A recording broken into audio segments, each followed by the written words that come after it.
Tiny condos, folks. Tiny condos are taking a big hit in Toronto. Now, I'm sure you're aware that rents in the downtown core have decreased 10, 15, 20% in some cases. But what's happening with prices and which types of units are taking the biggest hit and drawing down the market more than others? It's important to look into the statistics more deeply. We want to read between the lines or see the forest from the trees so we can determine which parts are doing well, which parts are in demand, which prices are falling, and which prices are stable, and which prices are actually increasing. So let's take a look. We're going to focus on tiny condos today because there's now the data is out and they're taking a big hit. Condos sized at 500 square feet or under are the only form of housing firmly in buyer's market territory. Buyer's market territory means that you can go in as a buyer and almost dictate the terms and arrange discounts, and it's not a seller's market as compared to the other parts of the marketplace in Ontario and some condo categories, okay? So the first part of this article goes on to tell a bit of a story, how this gentleman was trying to sell a 435 square foot condo. I mean, I'm not even gonna say it, but I have to say it.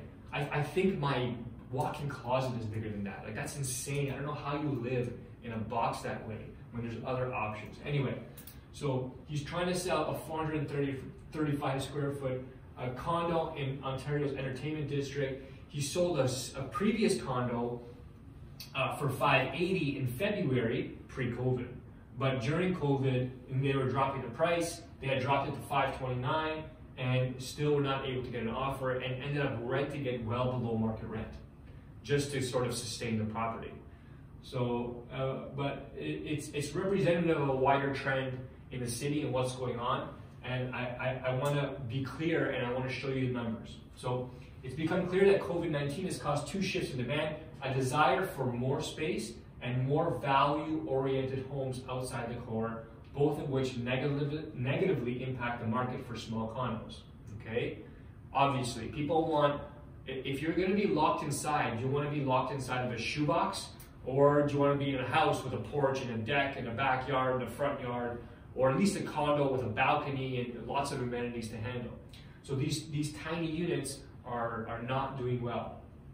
And what else is interesting is that pre-COVID, those 500 square foot units or less were really hot. They were selling like hotcakes because they were really the only condos you can get under 500 grand. So it was a mechanism of price, not a mechanism of value that was driving it. And that goes back to our core statement is that you never speculate. Why speculate when you can buy for income? If you buy for income that drops like this, don't matter to you, because there's always a renter to buy your property or rent your property, and there's always going to be cash flow. You don't, even if you have to rent for a bit below market, you're still going to cash flow.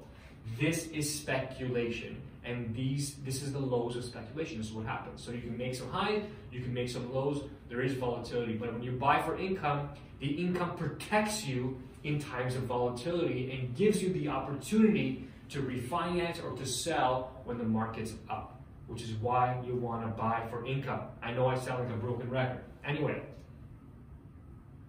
I'm just gonna unzoom a bit so we can see. Okay, more? Yes, I hope you can see that. So Greater Toronto Area for September, square feet year-over-year change.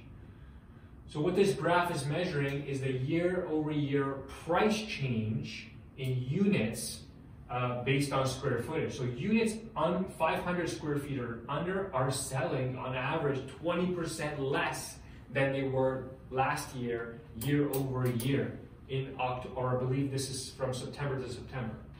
And 500 to 699, 700 to 99, they're up 12 and 13%.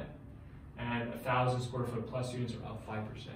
So this part of the market is drawing the price down overall on condos, while other types of condos are still doing fairly well. Now, I'm not saying to go out and buy a condo tomorrow. Probably want to think twice about doing that given all the other things we've talked about here, but it is a definite consideration, okay? It is a consideration. If you need to be in the market downtown, or you really want to be, and to capitalize on maybe some buying opportunities down there with people not being able to rent, then do you want to go for something under 500 square feet? Or should we target something in that 700 to 800 square foot range? You know, I think the numbers dictate what your choice to be. It's not about emotion, it's not about your preference. If you're gonna rent it, if you wanna make money, numbers always tell us the real story, okay? We have, I don't work alone. I have 6 agents that work for me. We are all over the city working. If you want to be downtown, if you want to get there, let me know. I'll have someone work with you. We have experts who know what they're doing. We know how to buy properties to rent downtown and make a little bit of cash flow, or at least break even. And we know which buildings are Airbnb friendly when that market comes back. That's for another video. Okay, I'll leave my contact information below. Reach out to us when you're ready. Talk soon.